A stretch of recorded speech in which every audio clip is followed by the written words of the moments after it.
पिछले क्लास में रेंज का हम लोग देखे थे पोटेंशियल और फील्ड एक्सिस पर। अब मैं आपको बताने जा रहा हूँ कि ग्राफ को कैसे डील करें। बिना ग्राफ का पेपर बनता नहीं है, तो ग्राफ वाला थोड़ा दिक्कत होता है, वो मैं आपको सेंस डेवलप करता हूँ ना, ध्यान सुनना ना। E and V graph, E and V graph, gravitationally obviously।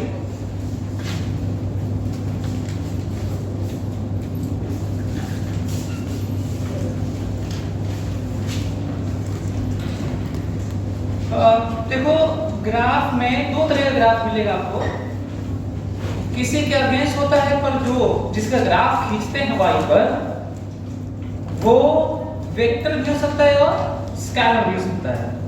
Scalar में प्लस माइनस भी हो सकता है ना, क्योंकि दिमाग में कभी कभी तो ऐसे तो आता है कि स्केलर क्वांटिटी में केवल मैग्नीट्यूड होता है, वह मैग्नीट्यूड के सेंस के साथ डिफरेंस के नाम पर माइनस भी हो सकता है। तो कई बार कंफ्यूजन होता है कि यदि स्केलर में केवल मैग्नीट्यूड होता है तो पोटेंशियल में तो केवल मैग्नीट्यूड होता नहीं, माइनस भी होता है, और मैग्नीट्यूड तो आप लोग प्लस पढ़े रहते हैं, पॉजिटिव। तो ये वाली प्रॉब्लम कुछ लोगों को हो सकती है। चार्ज स्केलर क्वांटिटी है, आपके दिमाग में आ सकता है कि उसमें केवल मैग्नीट्यूड होता है, मैग्नीट्यूड तो केवल प्लस होता है, तो ये माइनस कहाँ से आ गया? तो ये डिफरेंस है ना, तो डिफरेंस के कारण प्लस माइनस भी हो सकता है, एक तो ये पॉइंट है। फिर मैं अभी बात कर रहा था कि फील्ड मतलब वेक्टर क्वांटिटी हो सकता है। और अच्छी चीज क्या है पता है? अच्छी चीज ये है, ग्राफ में आप लोगों के कोर्स में खासकर और 2D वाले ग्राफ के लिए खासकर, ऐसे ऐसे डायरेक्शन में नहीं खींच सकते आप, वो 1D वाला ही खींच सकते हैं, वेक्टर वाला भी। मतलब उसमें साइन डायरेक्शन के नाम पे प्लस माइनस यूज हो सके, वही वाला ग्राफ खींच सकते हैं। इंपॉर्टेंट पॉइंट है। यदि कहीं पे मान लीजिए पॉइंट पे किसी एक्सिस पे फील्ड, मान लीजिए इस एक्सिस पे फील्ड ऐसे है, अब मैं कह दूं कि इस एक्सिस पर, इस एक्सिस x के अगेंस्ट फील्ड खींचिए, तो नहीं खींच पाएंगे। क्यों नहीं खींच पाएंगे? क्योंकि आप डायरेक्शन ऐसा कुछ बता रहे हैं आप जिसमें हम प्लस माइनस से काम नहीं चलेगा हमारा। तो आप नोटिस करिएगा, वेक्टर क्वांटिटी भी खींचे हुए कहीं पर तो 1D वाला ही रहा होगा, प्लस माइनस यूज किए होंगे, जबकि वेक्टर किसी भी डायरेक्शन में हो सकता है। एक तो ये नोटिस करना ना। तो चलो अभी मैं आपको वो जो हम लोग कल पढ़े थे वो फिर से खींच के दिखाता हूँ ना। ये रहा E और यहीं पे मास रहा। अच्छा यहाँ पे मास रख के सोचो, अच्छा है कहीं और की बात कर लो कि एक पॉइंट है, मास m है, और इसी x दूरी पर x एक्सिस के नाम, यदि मैं कहता हूं कि ओरिजिन पर मास है, पॉइंट मास है ओरिजिन पर, और x एक्सिस के लॉन्ग फील्ड अगेंस्ट पोजीशन खींचिए ना, तो नोटिस करो इस पे फील्ड कैसा होगा। यदि ये मास है, पॉइंट मास ओरिजिन पर, तो यहाँ पे फील्ड होगा इधर होगा, और यहाँ पे फील्ड इधर होगा, तो इधर उधर ही हो सकता है, वही वाला खींच सकते हैं। मैं कहूँ कि इस पे फील्ड खींचिए सर्कल पर, तो फील्ड तो होगा ही, खींच नहीं सकते आप, मतलब ग्राफ नहीं खींच सकते। वहां पे दिखा सकते हैं कि इधर फील्ड है, ये एंगल है, इतना मैग्नीट्यूड है, पर ग्राफ नहीं खींच सकते उसका। कंपोनेंट केवल खींच सकते हो। मैं सर्कल पे कहूँ कि फील्ड का x कंपोनेंट वाला ग्राफ खींचो, तो ठीक है, तब खींच सकते हो। तो एक तो ये पॉइंट है जो हम लोगों को इसमें जानना था। अब अगला, ग्राफ खींचते हैं और कहीं भी कैसे सोचेंगे वो मैं बता रहा हूं, तो देखते हैं ना। देखो तो पहले तो मैं कहूंगा कि फार्मूला लिखूंगा ना, कहूंगा कि ऐसा है कि gm/x² है, यहां से दूरी ना, gm/x²। मैग्नीट्यूड लिखा हूं, देखो एरो लिखा भी नहीं, जो कि ये वेक्टर क्वांटिटी है ना। तो अच्छा, ये जो मैं तरीका बता रहा हूं, जो कुछ समझा रहा हूं, वो ग्रेविटेशन चैप्टर का और फील्ड और पोजीशन की बात केवल नहीं है।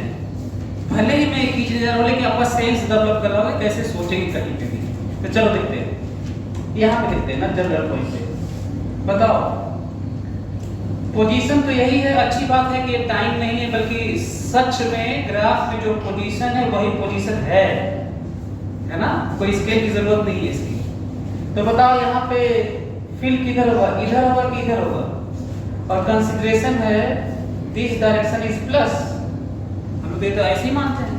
तो जल्दी से बताओ यहाँ पे पोजीशन पे फील्ड ग्रेविटेशनल फील्ड इसका इधर की तरफ होगा कि इधर की तरफ, हाँ इधर की तरफ, अरे अपनी तरफ होता है, ग्रेविटेशनल फील्ड हमेशा अपनी तरफ होता है ना, ये तो है चार्ज नहीं है। तो बताओ अपनी तरफ होगा, अच्छा नोटिस करो अपनी तरफ होगा, इधर होगा, इधर का मतलब माइनस होगा, माइनस मतलब ऊपर ग्राफ नहीं नीचे बनेगा, क्लियर हो रहा? तो ग्राफ तो जहां देखोगे इधर होगा, जहां देखोगे इधर होगा, जहां देखोगे इधर होगा, मतलब नीचे बनेगा। अब वैल्यू देखते हैं, बताओ x 0 करोगे तो इनफाइनाइट होगा और इधर होगा, तो ग्राफ ऐसे होगा। क्या ये समझ में आया आप लोगों को? 0 पर इनफाइनाइट होगा, पर माइनस इनफाइनाइट होगा, और इनफाइनाइट पे 0 होगा, हो गया। कहीं और भी ऐसे सोचना, मोशन इन 1D में भी ऐसे सोचना, कहीं पे भी ऐसे सोचना, साइन डायरेक्शन देखना, प्लस माइनस मान लेना, कई बार बाय डिफॉल्ट हमें मानना पड़ता है, एक्स डायरेक्शन में ऐसे प्लस होता है, कुछ भी ऐसे प्लस होता है। तो चलो इधर देखते हैं ना, पोजीशन तो है, जल्दी से बताओ यहाँ पर ये पोजीशन है, कोई मास उस नहीं रखा, मास तो बस यही है, इसका फील्ड है, एक्स एक्सिस को खींचे। अच्छा फील्ड तो हर जगह है, 3D पूरी स्पेस में है, पर खींच के हम कहाँ रहे हैं, एक्स एक्सिस पर। जल्दी बताओ यहाँ पे फील्ड किधर है, ग्रेविटेशनल फील्ड अपनी तरफ ना। तो भले ही पोजीशन माइनस है पर फील्ड प्लस है, कैसे प्लस कह रहा हूं बताओ डायरेक्शन। तो दो अलग अलग बातें हो रही, ध्यान दे रहे हो, पोजीशन का फील्ड से मतलब नहीं होता, पोजीशन का वेलोसिटी से नहीं होता, वेलोसिटी का एक्सेलरेशन से नहीं होता, ये भी बता, पूरा भरा पड़ा है पूरा फिजिक्स ऐसे ही। पोजीशन माइनस होते हुए वेलोसिटी प्लस भी हो सकती है, वेलोसिटी माइनस भी होती है, वेलोसिटी नहीं भी हो सकती। पोजीशन माइनस होते हुए एक्सेलरेशन प्लस हो सकता है, माइनस हो सकता है, नहीं भी हो सकता है। वेलोसिटी का सुन लो, वेलोसिटी माइनस होते हुए, वेलोसिटी माइनस होते हुए, पोजीशन भी माइनस होते हुए एक्सेलरेशन प्लस भी हो सकता है, माइनस भी हो सकता है, नहीं भी हो सकता। जब सब कुछ हो सकता है तो फिर कौन सा लेना देना? ये बहुत इंपॉर्टेंट है ये समझना, ग्राफ वाली बात है। तो एक तो मैं क्या बोल रहा हूं, मैग्नीट्यूड, और दूसरा साइन, क्योंकि फील्ड वाला है साइन यूज कर रहे हैं डायरेक्शन के नाम पर। और नोटिस एक और पॉइंट करना, डायरेक्शन इधर उधर है और ग्राफ ऊपर नीचे है, इंपॉर्टेंट। डायरेक्शन इधर है तो प्लस है तो ग्राफ ऊपर है, और डायरेक्शन इधर है तो माइनस है, ग्राफ नीचे है। बताओ इधर इधर यहाँ पे ग्रेविटेशनल फील्ड किधर होगा, इधर होगा, प्लस होगा कि माइनस होगा, तो ऊपर बना है कि नीचे बना है, और 0 पे तो इनफाइनाइट होगा, प्लस इनफाइनाइट होगा। क्या ये आप लोग समझना है? बना लो जल्दी से। Gravitational field against position on x axis है,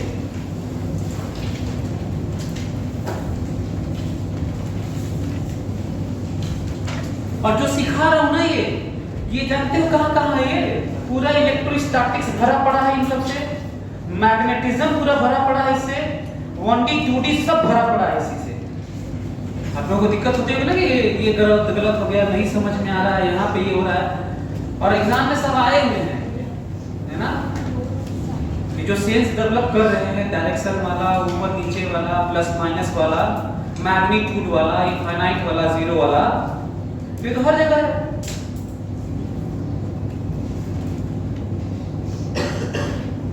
अब जल्दी से तुम लोग ये रखी दो, चलो अपने से खींचो इसको। क्या खींचना है वो भी बताता हूं। एक्स एक्सिस पर एक पॉइंट मास ओरिजिन पर रखा है, पॉइंट मास रखा है, और जल्दी से पोटेंशियल ऑन एक्स एक्सिस खींचो, चलो जल्दी। ग्राफ खींचे हुए हैं, फिर से खींच रहे हैं, जानते हो कौन सा वाला खींचे थे? आधा खींचे थे, देख लेना, आधा खींचे थे, as a function of R खींचे थे, एक्स एक्सिस नहीं कहे थे उस समय। चलो पोटेंशियल जल्दी खींचो।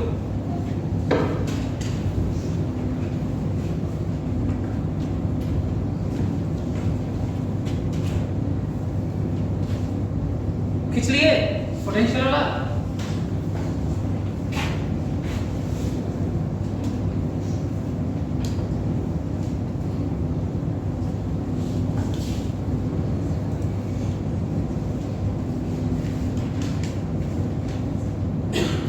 चलो मैं खींचता हूँ, देखो तो पहले क्या करूंगा, मैं फार्मूला लिखूंगा, देखो फार्मूला लिखता हूँ पहले, ये देखो formula minus G M by X. आपको पता है कि यहाँ पे स्क्वायर का तो कोई दिक्कत नहीं थी, पर साइन हमें देखना पड़ा था। यही रीजन है कि हमें एक से यहाँ पे वेक्टर करके क्यूब करना होता है, लिख नहीं रहा हूँ क्योंकि डर जाएगा। यहाँ पे भी आप नोटिस करेंगे, पता है यहाँ पे क्या है, यहाँ पे मॉड है। इंटरेस्टिंग है, ये जानना बहुत जरूरी है। यदि मैं x लिख दूं साइन के साथ तो गलत एक्सप्रेशन है, पता है क्यों? क्योंकि माइनस एक्स रहेगा तो भी माइनस पोटेंशियल और प्लस एक्स रहेगा तो भी माइनस पोटेंशियल, क्योंकि पोटेंशियल तो माइनस ही होता है। इंपॉर्टेंट पॉइंट है, ढेर लोग तो ये नहीं जानते, टीचर्स तक नहीं जानते। एक्सप्रेशन वाला मॉड एक्स है वो ना, लिख नहीं रहा मैं, मान के चल रहा हूँ कि मैं मॉड मान रहा हूँ, मतलब एक्स पॉजिटिव लिया हूँ, दूरी लिया हूँ, मैं साइन के साथ नहीं लिया हूँ, जानबूझ के नहीं लिखा हूँ क्योंकि आप कर जाएंगे। चलिए अब पोजीशन देख लेते हैं ना, एक्सप्रेशन तो है ही हमारे पास। यहाँ बताओ पोटेंशियल प्लस ही माइनस, हाँ माइनस ना, अरे माइनस हमेशा रहता है, तो प्लस ही माइनस। अच्छा इसमें डायरेक्शन नहीं है बच्चे क्या, जब मैं अभी कल ही तो पूछ रहा था, मैं बताऊँ कि पोटेंशियल होता है अपनी तरफ से किया हुआ, अपनी तरफ से, इसमें कहाँ डायरेक्शन होता है? तो यहाँ पे ऊपर साइन है, तो चलो प्लस की माइनस, तो नीचे ना, नीचे, अच्छा ग्राफ नीचे, मैग्नीट्यूड देख लेते हैं, वैल्यू, वैल्यू मतलब मैग्नीट्यूड मतलब दूरी, ग्राफ का दूरी, वैल्यू, मैग्नीट्यूड, हाइट, लेंथ। तो बताओ जब जीरो होगा तो माइनस इनफाइनाइट, और जब इनफाइनाइट होगा तो जीरो। आपको नहीं लग रहा ग्राफ ये होगा? जीरो होते होते माइनस इनफाइनाइट और इनफाइनाइट होते होते जीरो, इसमें वैल्यू रख के देख लो, ठीक है। अब यहाँ पे आओ जरा, यहाँ बताओ पहले बताओ पोटेंशियल यहाँ पे भी अपनी तरफ होगा क्या होगा? अपनी तरफ ये नहीं होता, पोटेंशियल स्केलर है। हाँ बताओ प्लस होगा कि माइनस होगा? हाँ तो नीचे बना क्यों बोलो, नीचे ना, तो यहाँ पे माइनस मत रख देना, तो पॉइंट में प्लस हो जाएगा, ये दूरी है, ये क्या है ये, इसलिए उसकी जगह क्या है, मॉड। एक्सप्रेशन गलत हो जाते हैं, मॉड होता है ना, मैं भी नहीं लिख रहा हूँ। क्यों नहीं लिख रहा हूँ? क्योंकि तुम नहीं लिखे होगे ना कभी, किताबों में नहीं लिखते तो आप भी नहीं लिखे, लेकिन गलत हो जाएगा फिर। मन करता है एक्सप्रेशन यदि सही में लिखना है तो आप अलग से लिख सकते हैं, मॉड होता है। एनीवे अगर आप ये बना लिए, बना लो, अच्छा ग्राफ है, गलत होता है, देख लो कहीं। अच्छा आप लोग नोटिस कर रहे हैं कि पोटेंशियल ग्राफ हमेशा नीचे ही बनना है। कल ही तो बताया था कि पोटेंशियल तो, ग्रेविटेशनल पोटेंशियल तो ऊपर बन ही नहीं सकता, इलेक्ट्रोस्टैटिक का तो बन ही सकता है, मैग्नेटिज्म का तो बन ही सकता है, इसका तो नहीं बनेगा। तो बाकी से जगह भी ऐसे सोचोगे, कैसे सोचना है?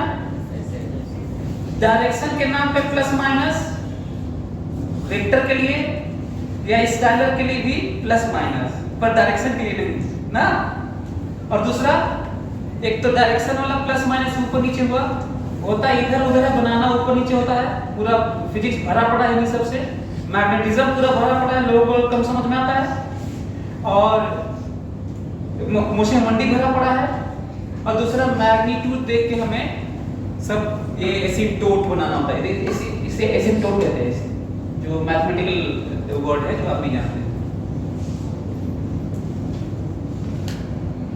तो देखते हैं फिर एक तो बनाते हैं ना, देखते हैं आप कुछ बात है कि नहीं।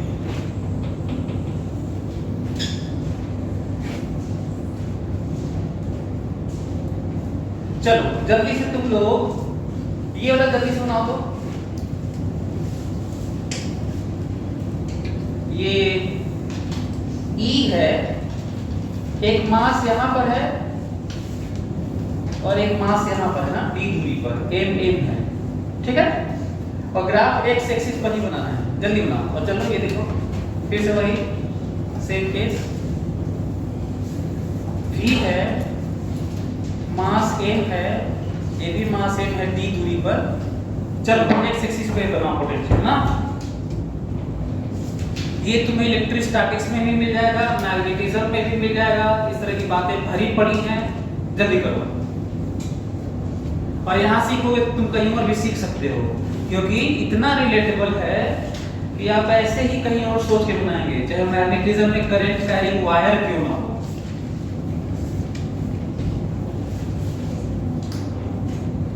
जल्दी बनाओ।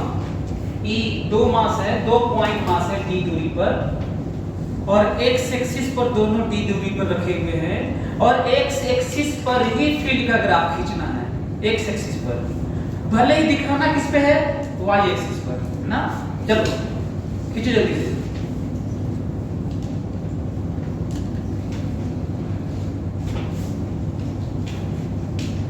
कलिए चलो मैं करता हूं, टाइम ओवर ना, टाइम। एक तो ये देखो जहां पे चीजें अचानक बदल जाती हैं, टूट जाती हैं, ऊपर नीचे भाग जाती हैं, वहां के लिए हमें ऐसे करना पड़ेगा। देखो, और आपको एक और चीज बता दूं, ग्राफ के नाम पर ध्यान सुनना, ये y केवल यही नहीं होता है, ये भी वही सेम y है, पता है, बस x में पोजीशन अलग है। ये भी y है, ये भी जान लो, कहीं भी ऐसे खींच दोगे वो y ही होता है। हाँ, उसकी पोजीशन y वाला तो x बदलता होगा, y नहीं बदलता, y वैसे ही रहता हर जगह पैरेलल। एक तो ये पॉइंट है, जान लो, ये भी y है। एनीवे, चलो कुछ आइडिया लगाते हैं, फिर खींचते हैं। और वैल्यू निकाल के खींचने से दिक्कत होगी बहुत ज्यादा, मैथ्स वालों को दिक्कत होती है। तुम लोग तो अभी धीरे धीरे भी चीजें मैथमेटिकल एक्सप्रेशन से थोड़ा डरने लगे। देखो तो बीच में फील्ड, क्या ख्याल है आप लोगों का यहाँ पे बताइए। इसका फील्ड अपनी तरफ, फील्ड तो वेक्टर है ना, तो इसका ये फील्ड यहाँ पे किधर देगा, अपनी तरफ, और ये फील्ड अपनी तरफ, तो नेट फील्ड कितना हो जाएगा, तो एक तो पता चला 0 ना, ठीक है। चलिए ध्यान सुनना आगे। चलो करीब में बताओ, यहाँ पे करीब में इसका फील्ड, इसका अपना फील्ड अपनी तरफ, और बहुत करीब तो इनफाइनाइट। तो बताओ प्लस इनफाइनाइट की माइनस इनफाइनाइट, इधर माइनस ना, तो माइनस इनफाइनाइट मतलब नीचे। अच्छा नोटिस किए, उधर मतलब माइनस मतलब नीचे है, उधर और बनाना नीचे, ये बड़ा इंपॉर्टेंट है, बच्चे यही नहीं सीख पाते। मतलब है उधर साइन माइनस अपना नीचे, ये बच्चे सीख नहीं पाते। चलो यहाँ बताओ, यहाँ बताओ अपनी तरफ। अच्छा इसका भी अपनी तरफ होगा, लेकिन कंपैरेटिवली बहुत कम होगा ना। अच्छा जब मैं यहाँ बताया था तो मैं इसका कहा था कि अपनी तरफ, तो बहुत ज्यादा स्ट्रॉन्ग फील्ड है ना, दूरी कम है तो बहुत ज्यादा फील्ड है, और इसका इतना कम है इसको छोड़ भी सकते हैं, हालांकि होता दोनों का ही है हर जगह। चलो यहाँ बताओ, इस मास का यहाँ पर अपनी तरफ है, प्लस की माइनस, नीचे के ऊपर, ऊपर ना, क्या ये समझ में आया, यहाँ पे नीचे था यहाँ पे ऊपर, ये समझ में आया। याद करो, यहाँ पे इधर था, बहुत स्ट्रॉन्ग था उसका अपना, माइनस था तो नीचे, यहाँ पे प्लस था तो ऊपर, बीच में 0 था। देखो आप लोग नहीं लगता कि पूरा भरा पड़ा है इलेक्ट्रोस्टैटिक्स ऐसे ही, मैग्नेटिज्म में भी है। Into the plane of paper current carrying wires होते हैं, मैग्नेटिक फील्ड खींचना होता है एक्सिस पर आपको। चलो याद रखिए, जल्दी से बताओ, यहाँ पर दोनों का ही फील्ड होगा, लेकिन उसका उतना इतना ज्यादा स्ट्रांग होगा कि दूसरे के देखने की जरूरत नहीं है। बताओ जल्दी से, अपनी तरफ की अवे, अपनी तरफ साइन बताओ, प्लस की माइनस, ऊपर कि नीचे? ये समझ में आया? ग्राफ देखो ऊपर। चलो यहाँ देखते हैं, यहाँ पर जल्दी बताओ, यहाँ पर फील्ड उसका देखने की जरूरत नहीं है। अच्छा, किसी भी मास के करीब में, इंपॉर्टेंट नहीं, किसी भी पॉइंट मास के करीब में, किसी भी पॉइंट चार्ज के करीब में, किसी भी करंट कैरिंग वायर के करीब में मैग्नेटिक फील्ड, इलेक्ट्रोस्टैटिक, ग्रेविटेशनल, बाकी सब का देखने की जरूरत नहीं होती, क्योंकि उसी का अपना इतना ज्यादा होता है, इनफाइनाइटली लार्ज होता है कि उसमें क्या जोड़ लोगे तुम? इनफाइनाइट में फाइनाइट जोड़ के क्या कर लोगे तुम? तो चलो बताओ जल्दी से। यहाँ पे फील्ड इनफाइनाइट टाइप का होगा, अपनी तरफ की अवे, अपनी तरफ प्लस की माइनस, ऊपर की नीचे, बना लोगे यहाँ पे। ऐसे ही बनाया करना, ऐसे ही देखा करना, कहीं भी किसी भी चैप्टर में। इसको रिवीजन भी मान सकते हो, इसको अपना इलेक्ट्रोस्टैटिक्स का सब रिवीजन भी मान सकते हो। तो क्या ये वाला खींचोगे तुम लोग अपने से? जल्दी खींचो तो ये वाला।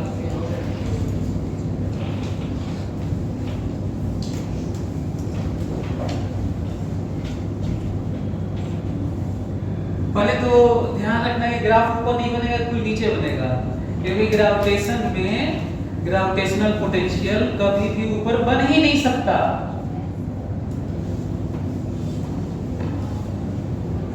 इलेक्ट्रोस्टैटिक्स में बन भी सकता है, ग्रेविटेशन में तो नहीं है बनेगा।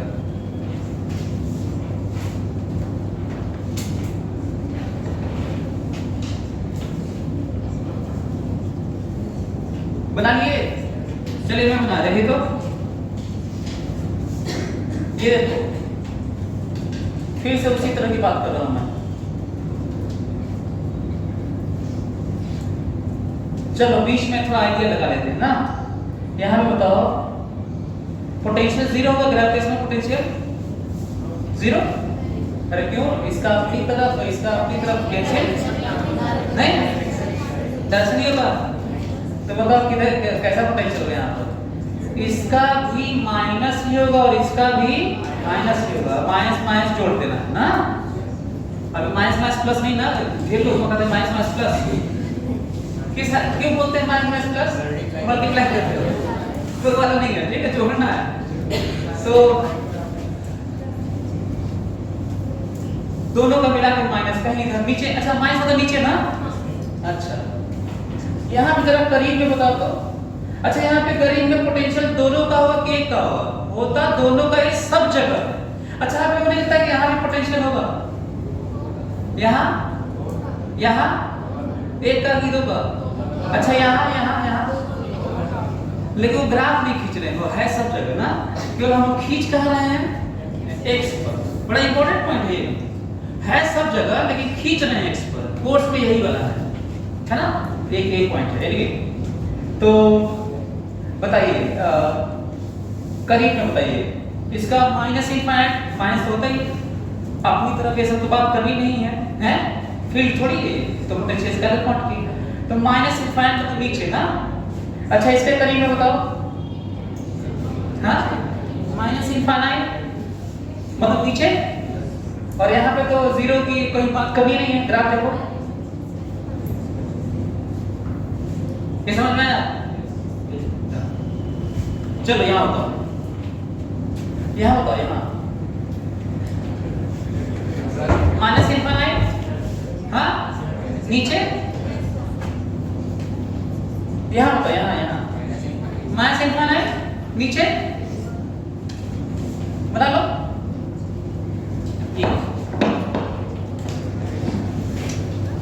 और नोटिस किए नीचे ही सारा ग्राफ रह गया, क्योंकि प्लस तो होना नहीं था ग्रेविटेशन में। कैसा भी ग्रेविटेशन का क्वेश्चन क्यों ना हो, यदि बाय डिफॉल्ट रेफरेंस वाला हम लोग इनफाइनाइट पे जीरो मान ले तो ग्राफ पर नहीं बन सकता। लेकिन कंसीडरेशन है कि इनफाइनाइट पे जीरो माने, ये कंसीडरेशन है बाय डिफॉल्ट वाला।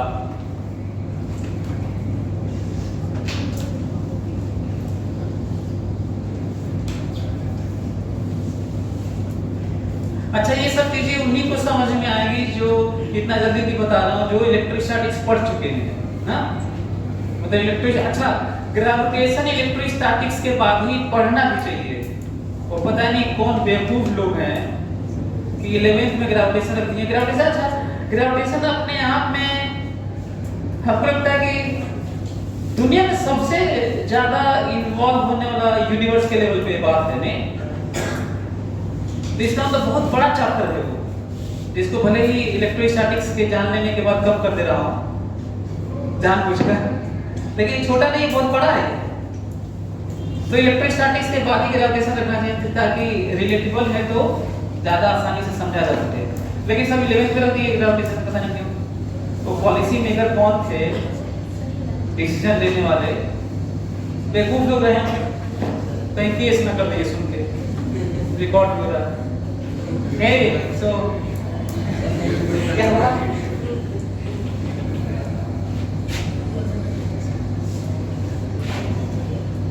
अब वो ध्यान से मेरी बात सुनना ना, पहले मैं आपको जो मैं डिस्कवरी किया वो बता देता हूँ ना।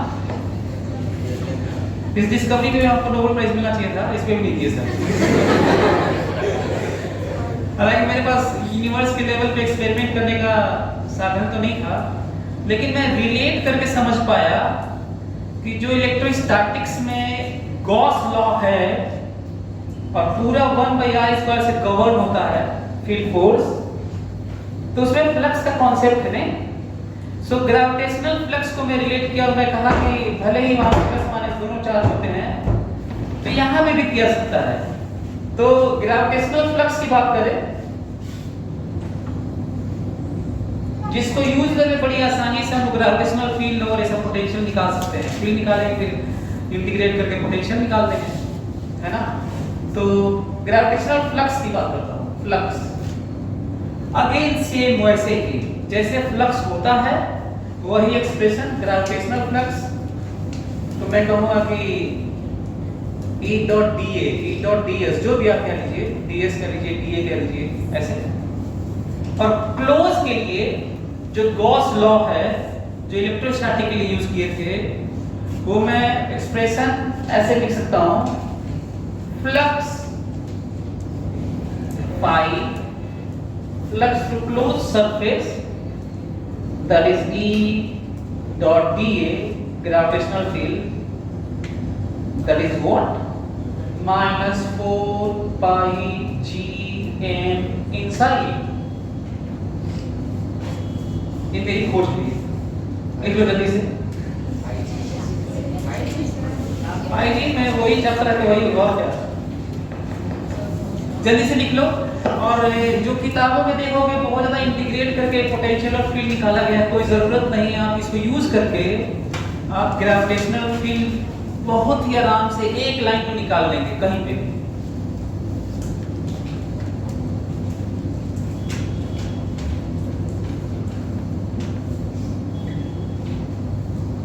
तो जिस तरह से ग्रेविटेशनल फ्लक्स के नाम पर एरिया कहा गया ऐसे है, हमारे ग्रेविटेशनल फील्ड ऐसे है, तो जो एक्सप्रेशन होता है ये E का, और एरिया को ऐसे लिया जाता है, that is area in vector ऐसे।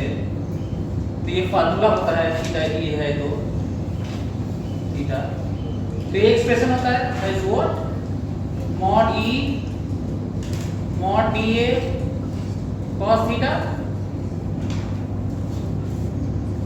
तो उसको यूज करके और रिलेट करके मैं समझ पाया कि हम लोग ये ग्रेविटेशनल फ्लक्स के नाम पे कहीं पे भी यूज करके फील्ड निकाल सकते हैं।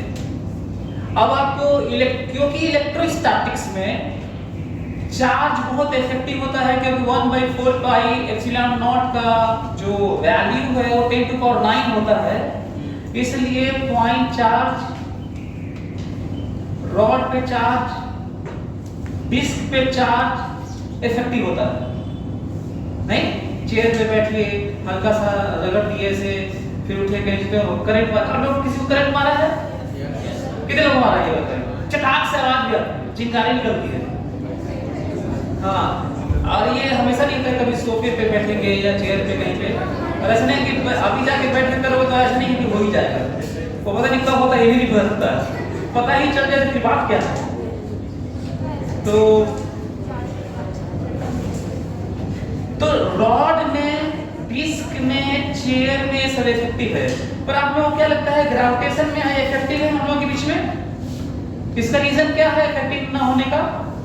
क्योंकि G की वैल्यू 10 टू पावर -11 चलता है। तो रीजन समझ में आ गया? यही रीजन है कि हम लोग बात नहीं करते रॉड की, रिंग की। अच्छा कर लिए थे पिछली बार और क्वेश्चन के नाम पर।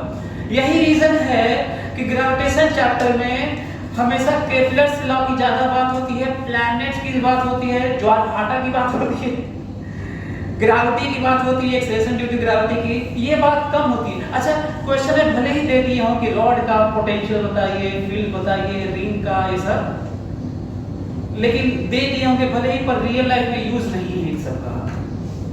यही इलेक्ट्रोस्टैटिक्स की तरह वाले क्वेश्चन कम देखते होंगे आप। कोई बनाते अलग बात है, लेकिन इफेक्टिव नहीं है अपने लाइफ में, और जो अपने लाइफ में इफेक्टिव है हम लोग तो वही करना चाहते हैं, वही पढ़ना चाहते हैं।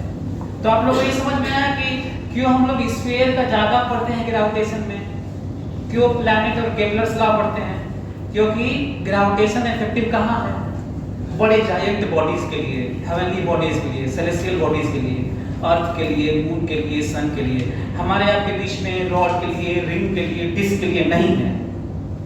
यदि इनके लिए इनका मास बहुत ज्यादा मान लिया जाए तो ब्लैक होल बन जाएंगे सब।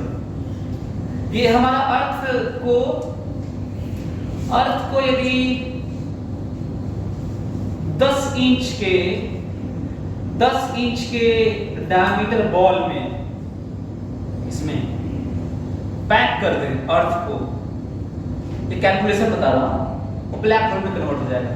तो हम लोग बाद में पढ़ेंगे कि ब्लैक होल क्या होता है, उसकी डेंसिटी इतनी हाई हो जाने के बाद इवन लाइट भी एस्केप नहीं कर पाती, तो बाद में पढ़ेंगे इसके वेलोसिटी भी पढ़ते हैं इसमें कि हमेशा नहीं चला जाए high minimum velocity.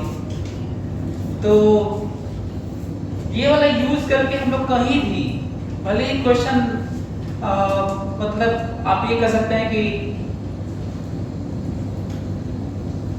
Question relatable ना हो अपने लाइफ से, मतलब रियल लाइफ में, प्रैक्टिकल लाइफ में यूज ना हो, पर क्वेश्चन बना दिया तो निकालेंगे तो बड़ा आराम से निकाल लेंगे ये यूज करके, right?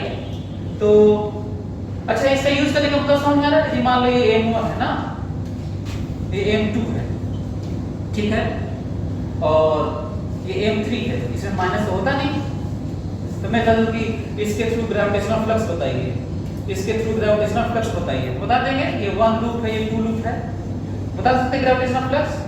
What is E dot dA through this closed surface not loop through 1 कितना होगा?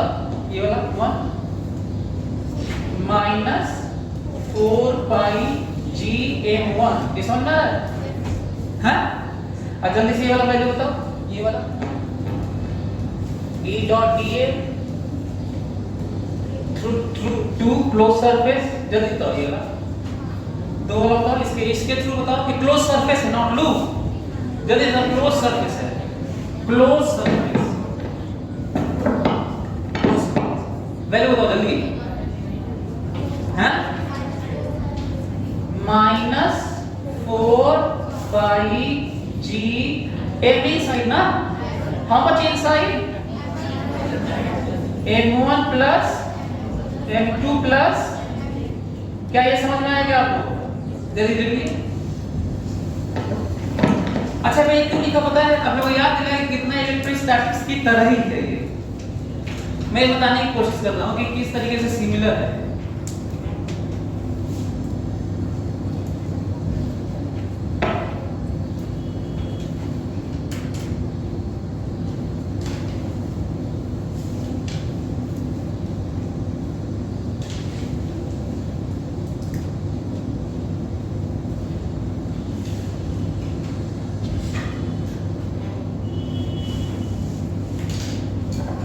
मेरी खोज आप लोग कैसे लगी होगी?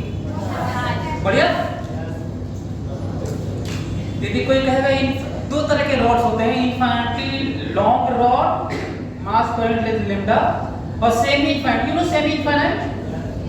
सेमी इनफाइनाइट मतलब एक तरफ फिक्स रहेगा, दूसरी तरफ इनफाइनाइट। और इनफाइनाइट रॉड मतलब बोथ साइड, मतलब उधर भी इनफाइनाइट और कोई कहेगा r दूरी पर फील्ड बताइए, तो कौन सा फार्मूला लगाओगे?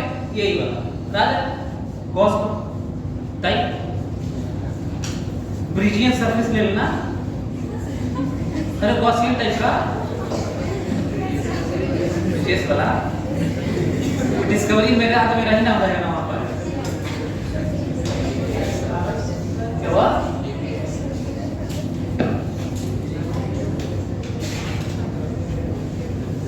E gravitational obviously,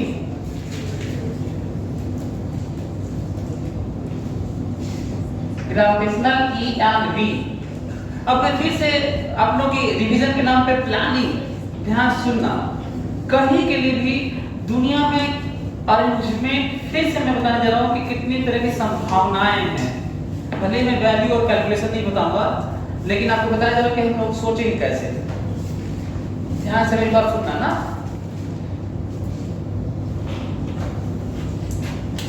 मैं बात करूंगा कर्वीलिनियर लीनियर की बात करूंगा, लीनियर टाइप का सरफेस एरिया, सरफेस अरेंजमेंट और वॉल्यूम। इसको डायमेंशन के नाम भी कह सकते हैं 1D 2D 3D टाइप का ना। पर 1D में भी हम लोग कर्व बना लेंगे तो 2D होने लगेगा, पर रहेगा लाइन ही। तो ध्यान सुनना क्या कैसे कैसे क्वेश्चन बन सकते हैं। हालांकि उतने रिलेटेबल नहीं होंगे पर क्वेश्चन बना सकते हैं, तो ठीक है। देखो तो कैसे कैसे क्वेश्चन बना सकते हैं। कहेंगे इनफाइनाइट, इधर भी इनफाइनाइट, इधर भी इनफाइनाइट, लैम्डा मास पर लेंथ, और कहें कि यहाँ पे फील्ड बताइए ना E। कहेंगे नहीं हम सेमी इनफाइनाइट देंगे, कहेंगे इधर इनफाइनाइट और आप यहाँ बताइए, यहाँ से A दूरी पर B दूरी पर यहाँ पे फील्ड बताइए, यहाँ पे फील्ड बताइए, P R पे बताइए, यहाँ बताइए ऐसे ना, ये कर देंगे। फिर कहेंगे कि सेमी सर्कुलर,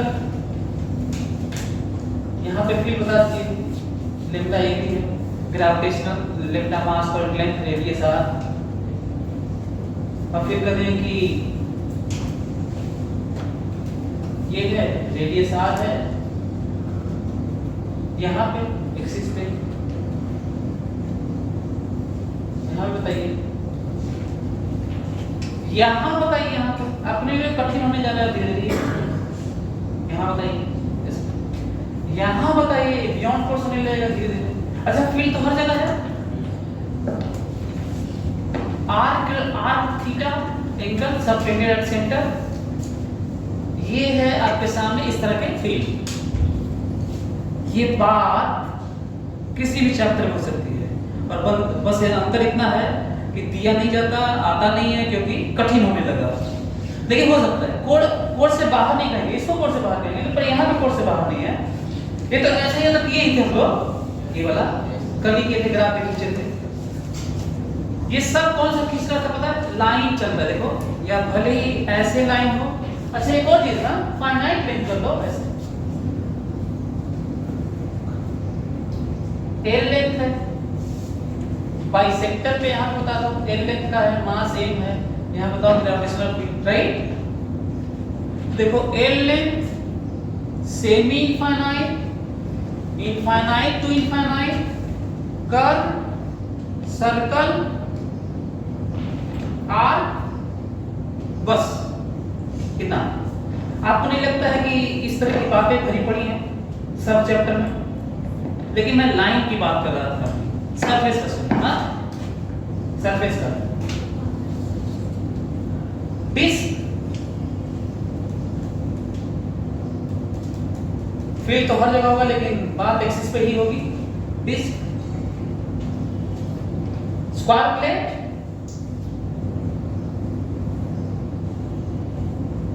वो भी कौन सा वाला? थिन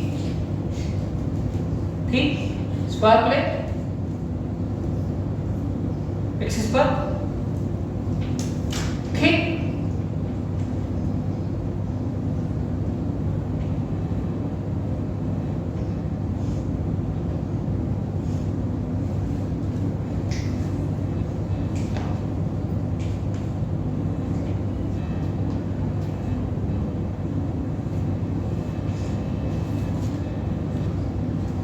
स्क्वायर प्लेट, इनफाइनाइट,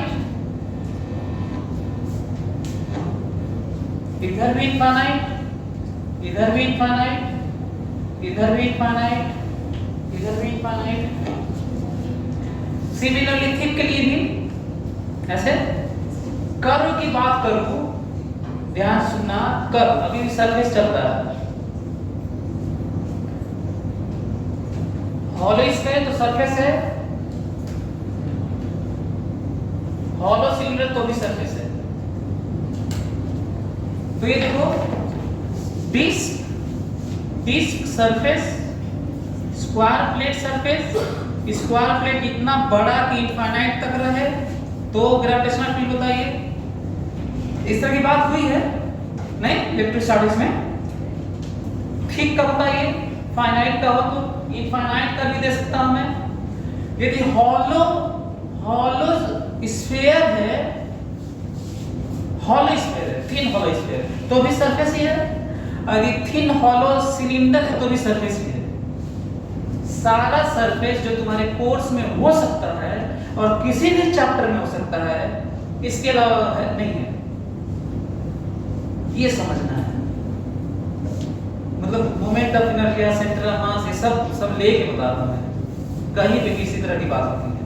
बहुत बड़ा हॉलो कौन बना लो उस तरह का, है ना। तो वॉल्यूम में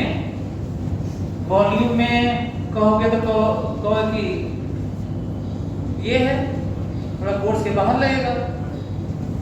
क्यूब, लेकिन solid cube, solid sphere, solid cylinder, solid cylinder.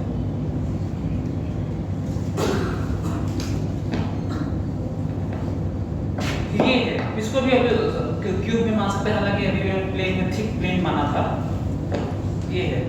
आपको पता है ग्रेविटेशनल चैप्टर में ना ये सब ज्यादा बातें होती हैं, क्वेश्चन के नाम पे कोई बना दे अलग बात है।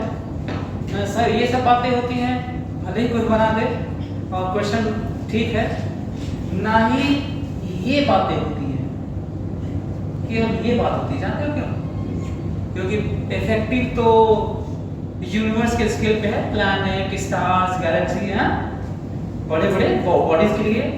और जब यूनिवर्स बिग बैंग के बाद फॉर्म हुआ था तो ये गैस का फॉर्म था, कंडेंस फॉर्म। शुरू में तो माना जाता है प्लाज्मा स्टेट रहा होगा। शुरू में एनर्जी का फॉर्म था, big bang high base point of singularity था, एक्सपांड हुआ, एक्सप्लोड हुआ। माना जाता है कि मैटर, एंटी मैटर थे, मैटर की संख्या थोड़ी सी ज्यादा थी और बैटल में एंटी मैटर के बैटल में मैटर जीत गया और एनिहिलेट होके डार्क एनर्जी, डार्क मैटर के फॉर्म में यूनिवर्स में 96% डार्क एनर्जी, डार्क मैटर।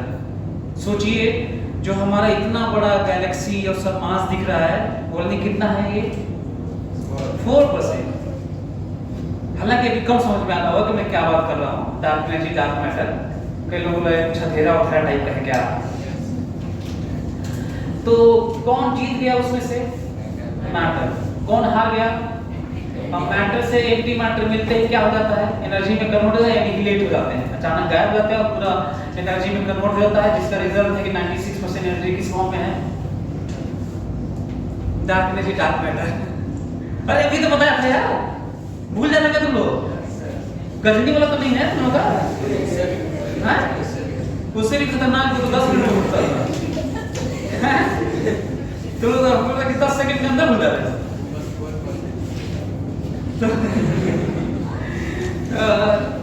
तो एनिहिलेट हो गया, मैटर जीत गया। उस मैटर का रिजल्ट है शुरू में कौन क्या बने? शुरू में क्या बने? शुरू में लाइट एटम्स बने। क्या बने? इसमें तो जरूर सबसे पहले क्या बना होगा? हाइड्रोजन। फिर उसके बाद हीलियम, लिथियम, बेरिलियम, ऐसे ना बने। और जब बने ये सब बन गए तो फिर ग्रेविटेशनल फोर्स से फ्री स्पेस में थे तो इकट्ठा हुए, है ना, इकट्ठा हुए, कंडेंस हुए ग्रेविटेशनल फोर्स से, तो इकट्ठा हो के सब प्लैनेट्स बने और उस फॉर्म में बने जिसका एनर्जी मिनिमाइज कर दिया गया, पोटेंशियल एनर्जी। और कौन सा शेप सब ले लिए? स्फेरिकल। हालांकि रोटेशन के कारण जो चीजें घूम रही थी, रैंडम एंट्रोपी बहुत ज्यादा थी रैंडमनेस के कारण, सो घूम भी रहे थे, इसलिए जो इनर्शिया था उसके कारण चीजें एग्जैक्ट स्फेरिकल नहीं रही, इसलिए इलिप्सॉइडल हो गई, इलिप्सॉइड फॉर्म हो गया। तो लेकिन वेरी क्लोज टू स्फेयर मान सकते हैं। तो आप लोगों को ये समझ में आया कि ग्रेविटेशन में ये सब नाम क्यों नहीं आता, ये सब क्यों नहीं आता? क्योंकि g की वैल्यू कितनी होती है? 10⁻11, इसलिए बड़े मास के लिए सही है, इसका मतलब प्लैनेट, स्टार्स और सैटेलाइट के लिए सही है। और ये सब कैसे शेप है? सब स्फेरिकल, राइट? तो भले ही कोई क्वेश्चन बना दे, आप बता दें कौन सा लॉ लगा के, मीरा वाला, फटाक से ये वाला, ये लोग बता देंगे क्या आप लोग? कितना क्लियर बता देंगे? जल्दी से बताओ तो मेरा वाला बता। नहीं तो ऐसे तो लंबा हो जाएगा, किताबों वाला लगाओगे तो लंबा हो जाएगा ये, जल्दी से बताओ। इन्फिनिटली लॉन्ग रॉड है, लैम्डा मास पर यूनिट लेंथ है, r दूरी पर ग्रेविटेशनल फील्ड बताओ, मेरा वाला लगा बताओ।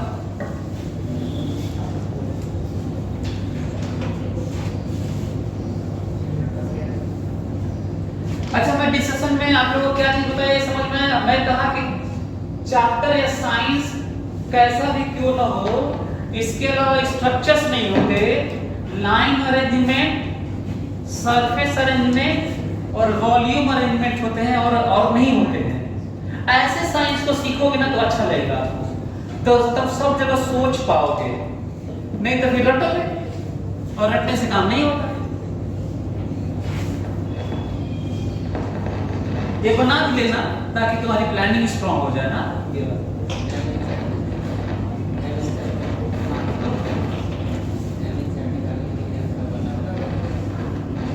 पता होना चाहिए। अरे तुम रीजन सरफेस लो, क्या हुआ? सरफेस ले लेना है, एल लेंथ का ले लो, सिलिंड्रिकल। आया किसी का?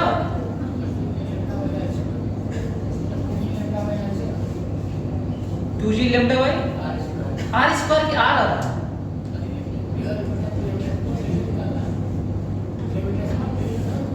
ग्रेविटेशनल फील्ड आर स्क्वायर के ऊपर मास रहता तब ना, क्या हुआ? जब ऊपर मास रहता तो नीचे डायमेंशन आर स्क्वायर होता है, ऊपर मास पर यूनिट लेंथ रहेगा तो नीचे तो तब तो आ ही रहेगा ना। केवल डायमेंशनली आप लोग चेक नहीं कर पाते क्या?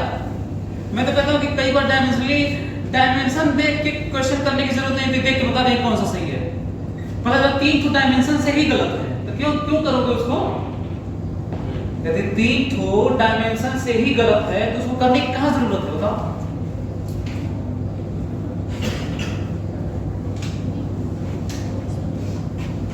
लेम्डा के साथ में नीचे आर रहेगा, सिग्मा के साथ में नीचे कुछ नहीं रहेगा, और इसके साथ में ऊपर आर रहेगा डायमेंशन। इसके साथ में रो के साथ में सिग्मा, लेम्डा, लेम्डा के साथ में नीचे, अच्छा मास के साथ में नीचे आर स्क्वायर, लेम्डा के साथ में नीचे आर, अच्छा डायमेंशन हो सकता है कि ऊपर आ रहे तो नीचे मीटर स्क्वायर होना चाहिए। फिर डायमेंशन समझते हो? ऐसे सुनो, मैं ये कह रहा हूं, जैसे मैं कह रहा हूं कि सिग्मा के साथ में नीचे कुछ नहीं होना चाहिए। नीचे कुछ नहीं का मतलब क्या है? ऊपर भी नीचे कुछ नहीं होना चाहिए। इसका मतलब ये है कि ऊपर कोई डी दिख रहा होगा तो नीचे एल भी दिखना चाहिए, मीटर कैंसिल होना चाहिए। जैसे मान लीजिए लेम्डा है ना, तो मैं कहूंगा लेम्डा के साथ में नीचे मीटर होना चाहिए ना, तो इसका मतलब मीटर यदि ऊपर दिख रहा है तो नीचे मीटर स्क्वायर भी होना चाहिए, तभी ना नीचे मीटर रहेगा। तो लेम्डा के साथ में डायमेंशन कैसा होना चाहिए? बाकी बचा हुआ नीचे जी के अलावा, लेम्डा के अलावा नीचे मीटर, नीचे ऊपर कुछ नहीं, ऊपर मीटर। कम से कम ऐसे इलेक्ट्रोस्टैटिक्स में और मैग्नेटिज्म में ध्यान रख लेना, डायमेंशन से देख लेना कि सही है कि गलत है। अरे आया तुम लोगों का किसी का हैं? अरे यार मेरी डिस्कवरी बेकार हो गया यार, कोई फायदा नहीं क्या इसका हैं? 2G लैम्डा भैया, चलो मैं करता हूँ ना, देखो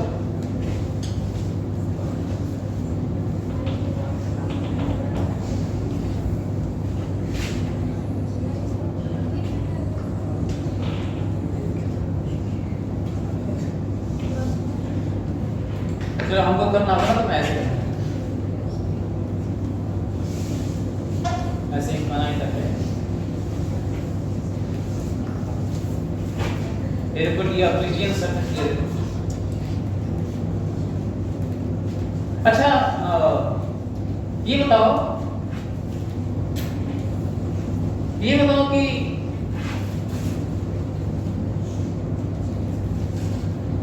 जो मैं आपको बताया वो सिमेट्रिकल बॉडी के लिए सही है कि अनसिमेट्रिकल के लिए? सबके लिए सही है, सही सबके लिए है।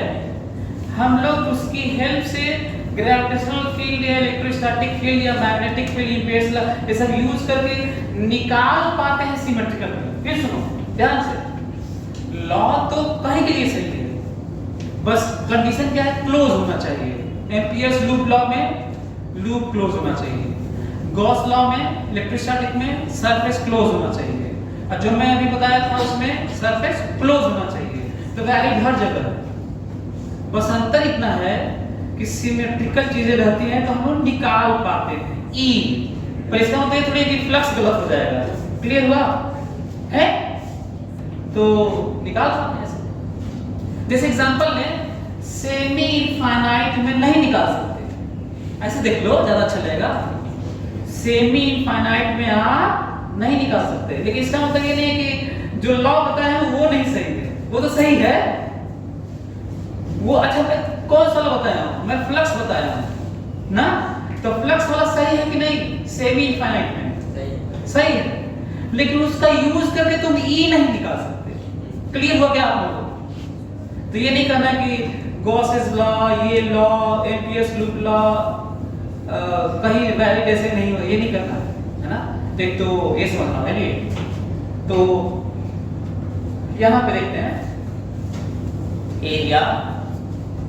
एरिया तो आउटवर्ड होता है, अरे सॉरी एरिया, हाँ एरिया तो आउटवर्ड होता है ऐसे ना, TA ऐसे, लेकिन मास का फील्ड तो अपनी तरफ होता है ना, सही है।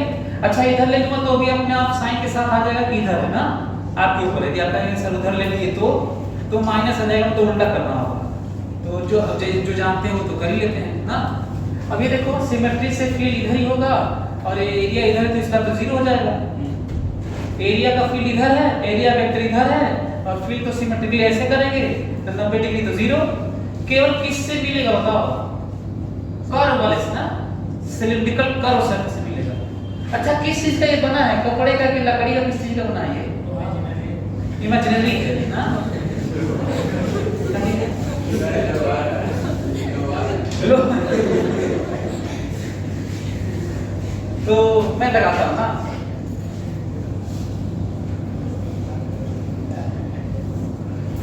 कर्व वाले पे, बाकी दोनों जीरो है ऐसे करोगे, इसको भी लिखने की जरूरत नहीं है। E डॉट TA -4 पाई G M इनसाइड, ठीक है। चलो इसका जीरो, इसका जीरो, और इसका तो देखो एरिया इधर तो फील्ड इधर, एरिया इधर तो फील्ड इधर, एरिया इधर तो फील्ड इधर, ऐसे हमेशा 180 बनेगा। E टेकन आउट, एक्सप्रेशन लिख देता हूं, E mod DA cos, ये 180 समझ में आ रहा है आप लोगों को? -4 पाई G, व्हाट इज लेंथ है, व्हाट इज M इनसाइड, जल्दी बताओ। लेम्डा दिया हुआ है, L लेंथ अंदर है, what is inside lambda L, ठीक लिखा देखो तो सही है। E टेकन आउट क्योंकि मैग्नीट्यूड ही कांस्टेंट है सिमेट्रिकली एरिया वाला। ये अब ये इसमें तो कर्व लिख देते हैं उनकी इसकी जगह, ये लंबा है ना, क्योंकि अब हम क्लोज बात नहीं कर रहे हैं, तो करो दो का जीरो कर दिया ना, T A summation minus cos magnitude वाला माइनस 4 पाई जी लेटा L minus T, what is area, magnitude का सम करना है, तो 2 pi R L 2 pi R L area minus 4 pi G lambda L, what is E, हाँ 2 G lambda by R. ये plus क्यों आया, क्योंकि हम लोग डायरेक्शन ले चुके थे ना, तो उधर ही है। यदि आप उधर ले लेते तो ई की वैल्यू क्या था, माइनस मतलब उल्टा करना पड़ेगा। अच्छा ये बस एक नमूना था, ये मैं तुम्हें बताने की कोशिश कर रहा हूँ कि जो चीज तुम किए थे इलेक्ट्रोस्टैटिक्स में, जो इलेक्ट्रोस्टैटिक्स में किए थे वही यहाँ कर रहे हैं जल्दी और कहीं और भी करेंगे। अब हम लोग शिफ्ट हो जाते हैं ग्रेविटेशनल चैप्टर वाले रियली में, जिसकी बात करनी थी इतने दिन से जो पढ़ रहे हैं, इसीलिए पढ़ना था ताकि हम लोग acceleration due to gravity, sphere, planets को समझ सके, स्टार्स को। तो जरूर अब हमें क्या पढ़ना पड़ेगा, स्फेरिकल बॉडीज ना, बाकी सिलिंड्रिकल और ये सब निकाल सकते हैं कि नहीं, निकाल सकते हो, लेकिन जरूरत नहीं है, प्रैक्टिकल नहीं है अपने लाइफ में, इफेक्टिव नहीं है। इलेक्ट्रोस्टैटिक्स में था इफेक्टिव तो किए, ग्रेविटेशन में नहीं है तो नहीं करते हैं। और जो स्फीयर भी पढ़ेंगे वो भी छोटा मोटा स्फीयर जो रियल लाइफ में सब वो वाला नहीं, सीधा किसकी बात करनी है, इसलिए स्फीयर पढ़ेंगे ताकि अर्थ की बात हो सके, सन की बात हो सके, मून की बात हो सके, ये रीजन है। क्लियर? तो भले ही लॉर्ड का अच्छा ऐसा प्लेनेट देखे हो लाइन पे, स्टार ऐसे होते हैं, सैटेलाइट, फिर भी निकाल दी, क्वेश्चन की तरह भले निकाल दिए, लेकिन जरूरत नहीं है। स्टार्स जैसे प्लैनेट्स ऐसे नहीं होते, सब स्फेरिकल होते हैं ना, तो ये इंटरेस्टिंग रिजल्ट था ना। अच्छा क्वेश्चन ना ऐसा नहीं है, ये मत समझना कि होते नहीं तो क्वेश्चन नहीं आएंगे, ये लगता क्वेश्चन कम है लेकिन है, आ सकते हो, ध्यान रखना। क्या हुआ, नहीं लिखे, तो लिखना चाहिए था। तो लोग जैसे जैसे एग्जाम होता है वैसे स्लो स्पीड होता है क्या हैं?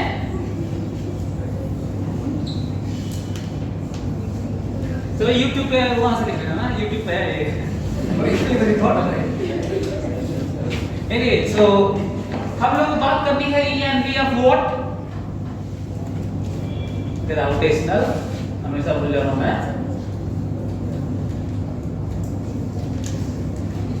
ग्रेविटेशनल ई एंड बी, यही बात करें। Due to what, gravitational field and potential due to solid sphere. Hollow sphere वाले बता दो जो कि है, होता नहीं है, बता दो हॉल स्फीयर। इसीलिए देखोगे जनरली इसकी भी बात नहीं होती है ना, हॉल स्फीयर की बात नहीं होती है। जल्दी से बताओ, यदि यूनिफॉर्म है, मास सेम है, रेडियस r है ना, तो बताओ यहाँ पे फील्ड कितना है, यहाँ पर बताओ जल्दी से, 0। अंदर में फील्ड वैसे ही 0 है जैसे इलेक्ट्रोस्टैटिक्स में होता है। पोटेंशियल होता है यहाँ पर माइनस gm/r, और अंदर में सब जगह कांस्टेंट है, राइट। तो देखो मैं क्या लिख रहा हूँ, देखो E बराबर 0 for less than r, and E बराबर gm/r square for r equal to r। ये समझ में आ रहा है? V बराबर माइनस gm/ अपना radius for what, 0 to r, but V is equal to minus gm/ small r outside। देख लो जल्दी से, सारा चीज में वैसे ही लिखा, इलेक्ट्रोस्टैटिक्स वाला याद करके जो ऑलरेडी हम लोग पढ़ चुके हैं। ये समझ में उसी को आएगा जो इलेक्ट्रोस्टैटिक्स को पढ़ा होगा ठीक से। इलेक्ट्रोस्टैटिक्स के बाद यदि हम लोग ग्रेविटेशन पढ़ें तो रिलेट करके चीजों को फटाफट समझ सकते हैं। अब बहुत कम टाइम में ग्रेविटेशन खत्म किया जा सकता है। मैं टाइम ज़्यादा इसलिए ले रहा हूँ क्योंकि मैं आपको रिलेट करके बताना चाहता हूँ कि साइंस रियली में है कैसा, किस तरह के स्ट्रक्चर, किस तरह के अरेंजमेंट होते हैं, किस तरह का अप्रोच होना चाहिए, किस तरीके से हमें अपने जिंदगी में उसको समझना चाहिए। यूनिवर्स, कहीं आर्टिकल है साइंस का यूनिवर्स के ऊपर, तो पढ़ना चाहिए नहीं, लेकिन आप तो पढ़ते नहीं हो क्योंकि वो तो नीट में नहीं आएगा ना, जेईई मेन में तो आएगा नहीं, वो आईटी एडवांस में तो आएगा नहीं। तो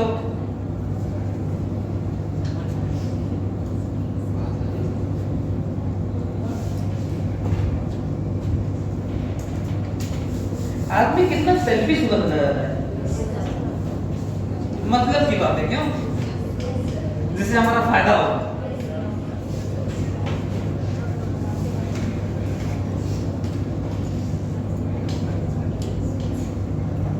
आप लोगों को जिंदगी खूबसूरत बनाना है अपने, तो 8 तारीख को मेरी नॉवेल आ रही है, उसको पढ़ना पड़ेगा। कमी नहीं है, हाँ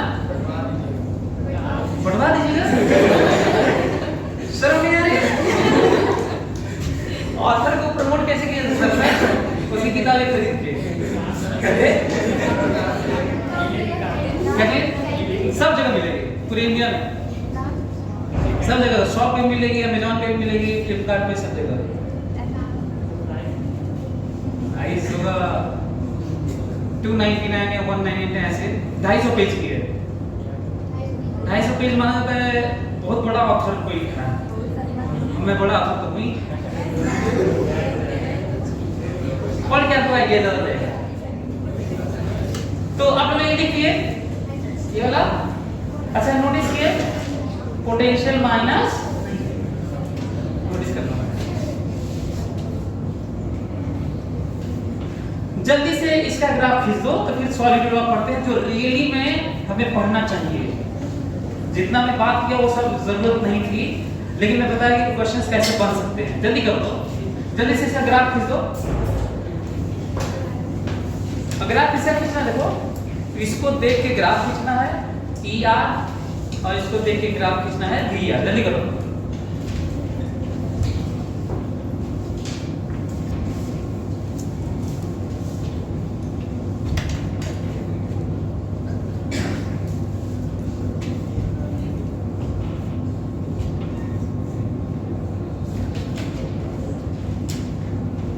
अच्छा, ये सब आएगा कैसे? ये कैसे आ रही है वैल्यूज? किताबों में देखोगे तो इसको बहुत लंबा कैलकुलेट किए ना, सब रिंग लेके इंटीग्रेट किए हैं, लेकिन क्या करोगे तो आ जाएगा फटाक से एक लाइन में मेरा वाला। हाँ, वो प्रिजियन सरफेस लेके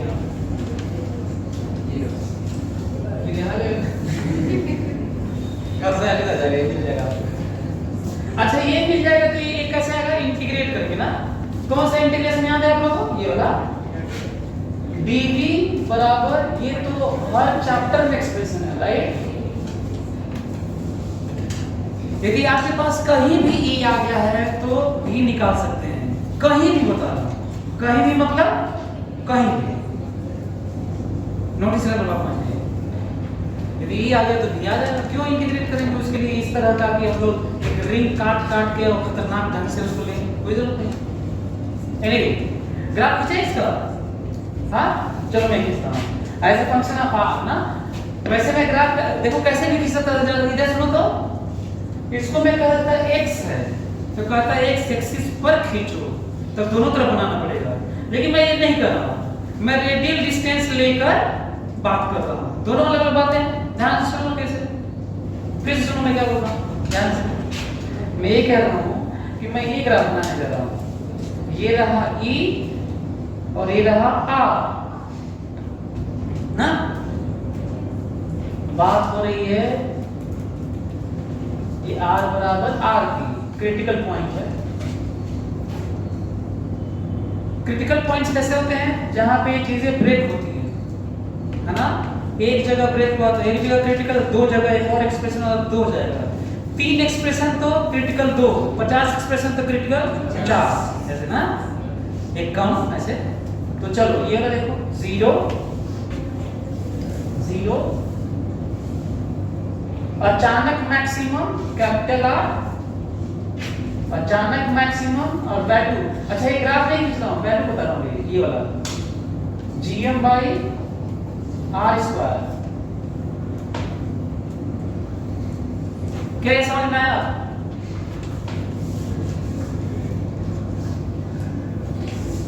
दूसरा एक चीज ध्यान से सुनना, मैं तो बताऊं कि आप लोगों को ये भी बना लेना चाहिए, ये वाला भी बना लेना, अच्छा लगेगा आपको। 0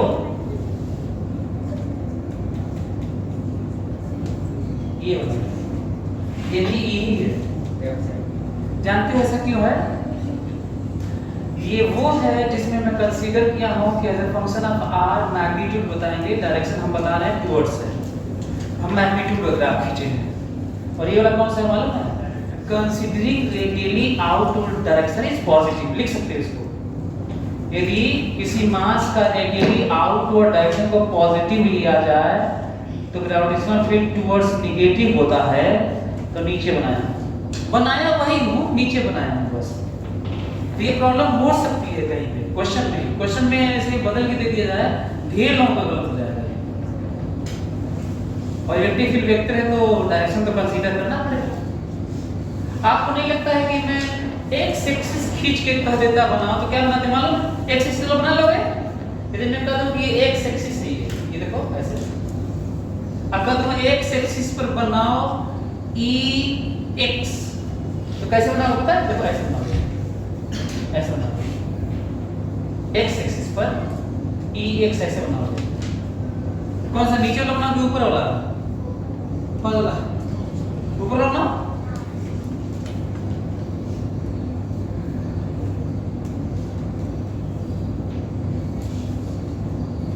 ये समझ में आ रहा है एक्स एक्सिस पर, क्योंकि दोनों तरफ बनाना है तो अब ये नहीं करना ना कि रेडियल लेना है, रेडियल नहीं लेना है।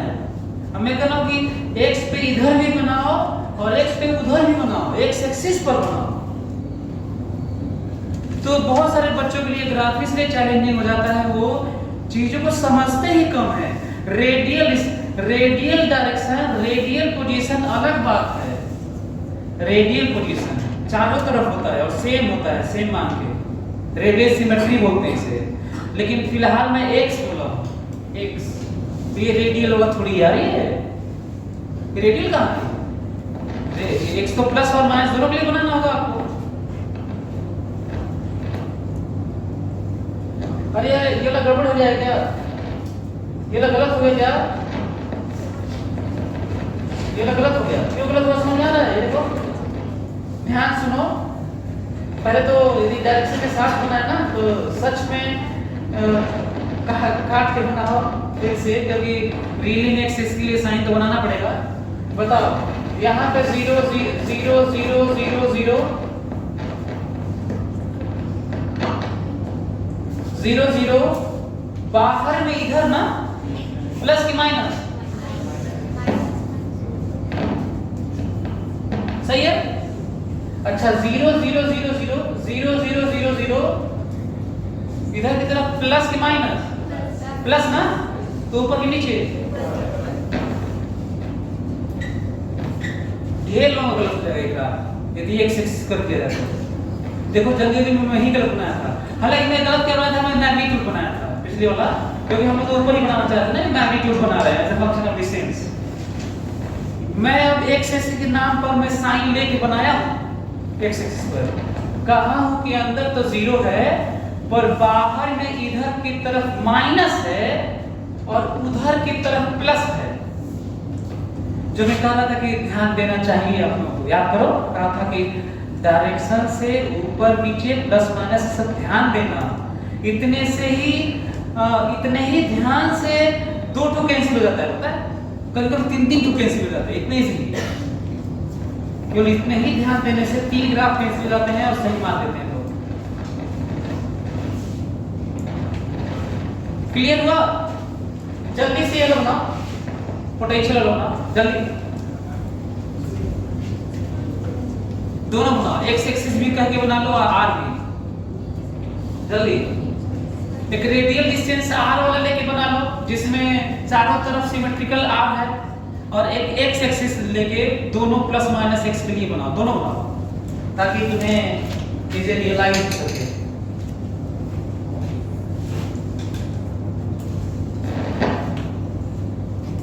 ये देखो, एक तो मैं बनाया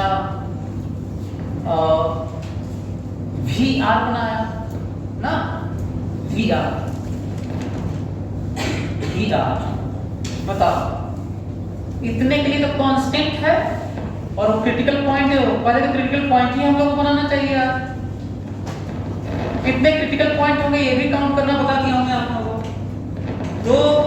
दो रेंज है तो एक क्रिटिकल पॉइंट, 2 है तो 1, 3 है तो 2, 5 है तो 4। तो क्रिटिकल पॉइंट डिफाइन करो।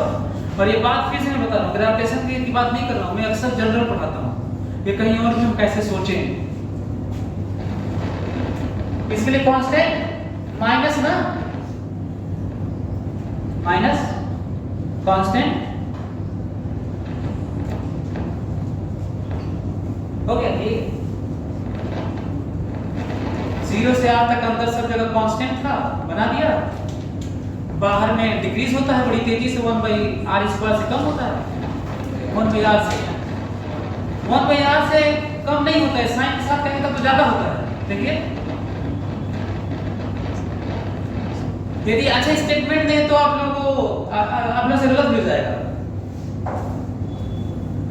Hollow sphere, uniform hollow sphere के केस में potential variation as a function of distance r from centre.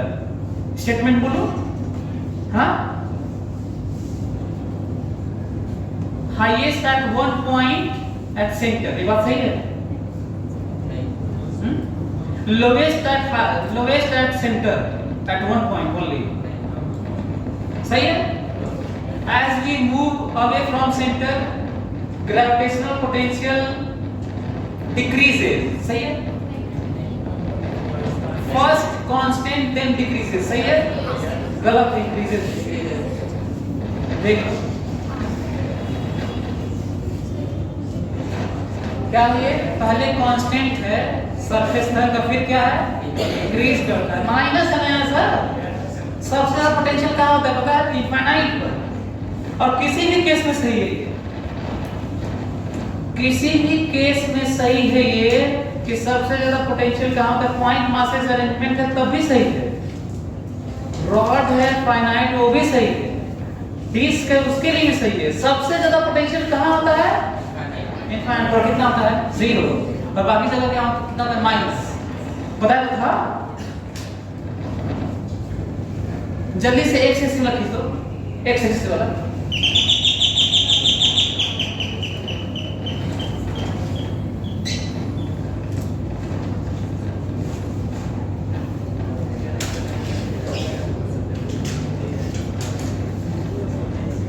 Vx,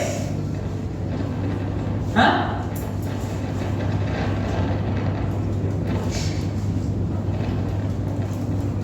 ये देखो ग्राफ देखो,